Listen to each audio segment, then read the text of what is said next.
नमस्कार, आपके साथ मैं हूं दीपिका शर्मा और आप देख रहे हैं वर्ल्ड क्राइम बुलेटिन। पहली बड़ी खबर आई है जहां पर हैदराबाद का एक स्टूडेंट, हैदराबाद का रहने वाला जो अमेरिका के शिकागो में था, उस पर हमला किया। 4 लोगों ने उसे घेरा है, उसके सर पर चोट के निशान भी आए हैं, उसको ब्लीडिंग भी हुई है। मुद्दा ये था कि वो चोरी करना चाहते थे, उससे सामान लूटना चाहते थे, इसलिए उसका पीछा किया और इन 4 लोगों ने उसे घेरा है।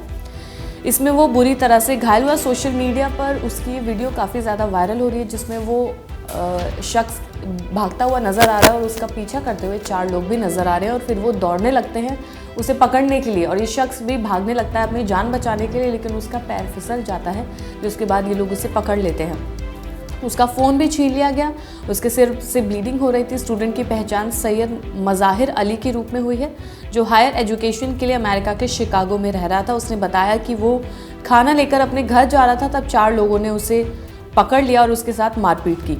वीडियो में वो मदद की गुहार लगा रहा था। उसने बताया कि भागने के दौरान उसका पाँव फिसला, जिसके बाद ये सब हुआ। वो हैदराबाद के हशीम नगर स्थित मेहंदीपट्टनम का रहने वाला है। केंद्रीय विदेश मंत्री एस जयशंकर को लिखी अपनी चिट्ठी में फातिमा रजवी ने बताया कि कैसे अपने पति से संपर्क करने पर उन्होंने देखा कि उनके सिर पर खून बह रहा था और वो उनसे बात नहीं कर पा रही थी। यानी कि विदेश मंत्री को इस शख्स की बीवी ने चिट्ठी भी लिखी है, जिसमें बताया कि कैसे उनके पति के साथ 4 लोगों ने मारपीट की और इसमें देखा जाए कि कैसे उसके पति की मदद की जाए, उसका ट्रीटमेंट अच्छे से किया जाए। और अगली बड़ी खबर, अमेरिकी राष्ट्रपति चुनाव से पहले अमेरिका के पूर्व राष्ट्रपति डोनाल्ड ट्रंप की मुश्किलें बढ़ती हुई नजर आ रही है। कोर्ट का कहना है कि 2020 का जो मामला था उसमें डोनाल्ड ट्रंप को कोई छूट नहीं मिलेगी। 2020 के इस मामले में डोनाल्ड ट्रंप पर चुनाव के नतीजों को पलटने का आरोप लगा था।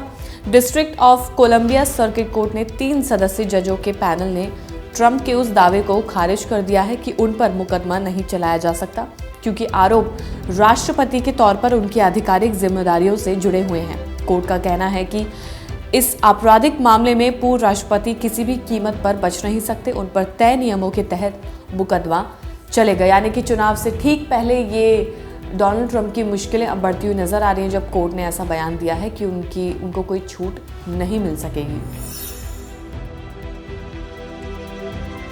और अगली बड़ी खबर, तुर्की के शहर इस्तांबुल के मुख्य कोर्ट के बाहर 2 आतंकवादियों को मार गिराया गया है।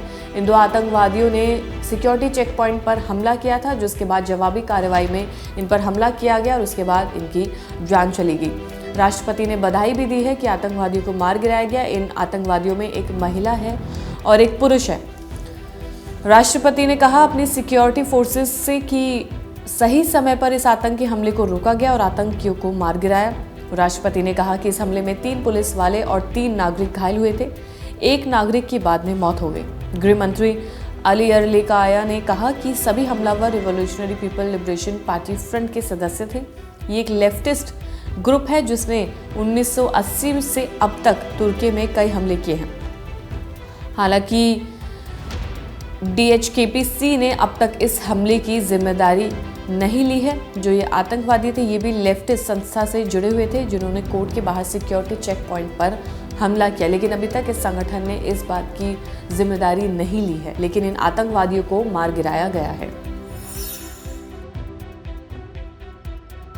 और अगली बड़ी खबर पाकिस्तान से आई है। पाकिस्तान के पूर्व प्रधानमंत्री इमरान खान को जेल की सजा सुनाई गई है। पूर्व विदेश मंत्री को भी सजा सुनाई गई है और इमरान खान की तीसरी पत्नी बुशरा बीबी को भी सजा सुनाई गई है, जिसके बाद बुशरा ने हाई कोर्ट में एक याचिका, एक पिटीशन दायर की है, जिसमें उनका कहना है कि उन्हें भी आम जेल में रखा जाए। उनका कहना है कि जेल भेजने के बजाय प्रशासन ने मेरे घर को ही सब जेल घोषित करके यहाँ रखा है। मैं अदालत से गुजारिश करती हूँ कि पाकिस्तान की आम नागरिक होने के चलते मुझे भी आडियाला जेल में आम कैदियों की तरह रखा जाए।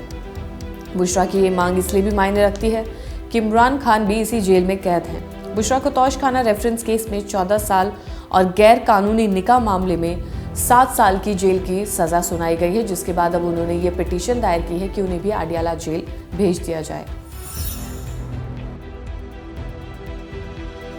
और अगली बड़ी खबर, इजराइल और हमास की जंग अभी भी जारी है। इजराइल के बंधक जो गाजा में मौजूद थे, उनमें से 31 लोगों को मृत घोषित कर दिया गया है। इसके अलावा मंगलवार को इजराइल के मुख्य सैन्य प्रवक्ता रियल एडमिरल ने एक नियमित मीडिया ब्रीफिंग में बताया कि हमने 31 परिवारों को सूचित किया है कि उनके पकड़े गए प्रिजनर अब जिंदा नहीं हैं और हमने उन्हें मृत घोषित कर दिया है। हमने उन्हें उनके भाग्य और स्थितियों के बारे में हमारे पास मौजूद जानकारी से अवगत करा दिया है।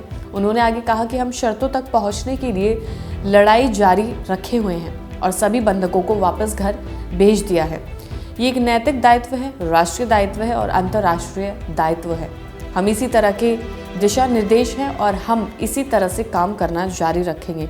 इजराइल ने ये भी कहा है कि गाजा में अभी भी 136 बंधकों को रखा गया है, जिसके लिए अभी भी ये लड़ाई जारी है। यानी कि इजराइल और गाजा की ये लड़ाई अभी कब तक चलेगी, इस बारे में कहना कुछ भी मुश्किल है। और फिलहाल इस वर्ल्ड क्राइम बुलेटिन में इतना ही। ताज़ा खबरों के लिए देखते रहिए क्राइम तक।